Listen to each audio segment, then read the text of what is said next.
seme nkyakutwala maaso njala nkulage ebintu ebyenjawulo kati olina ebintu bye badde oyombayomba ku stage tukulabye wali eri ate simanya Rema biki tubuuliremu. Rema kyali wange first of all nze Rema namulaba nga alina emyaka 13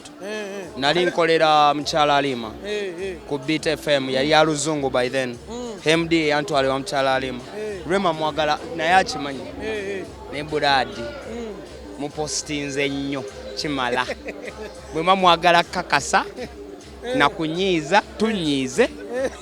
nokakasa mukakasiza mulekere awo kimala basukuluza okupostinga buli sawa wange bali bade bapostinga omuyimbi ndi ku simu omuyimbi bapostinga Kenzo agamba life is good things happen kimala bapostinga ku muyimbi wono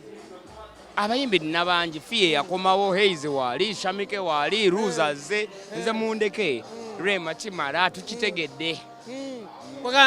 choka nekati owulira Rema wali kiki omujjukirako nga ggwe ku mutima bifonga tanamulaba muto kali wano yagende wa bebaawo nambulako nenze Rema namulaba yenkana bwati ngali nga first born wange kati oyo kyali wange bwaba mukama yakedde ku machana agamba kigenda kuba bwe kiti ne bwe tunanywa obutwa bwe kiri tekigenda kukyuka ne bwe bamututte bagenze dda kyakusanyusiza bya Katonda oba nsanyuse oba sanyuse byabaddewo sikyayina kyakola niyo bosa legazi go kwengera jolode mu industry osobola okomyawo Rema nga nkoze Kenzo gomanyi mukama nga asazewo mwene enkofiira egenda gwa ne bwogiteekako super glue ejagwa kegeza kati ki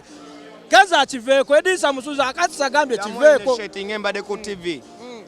katsi akugambye kiri kiveeko byagenze owange sinamugamba ngambye bya Katonda ate tonchaya abakyaliba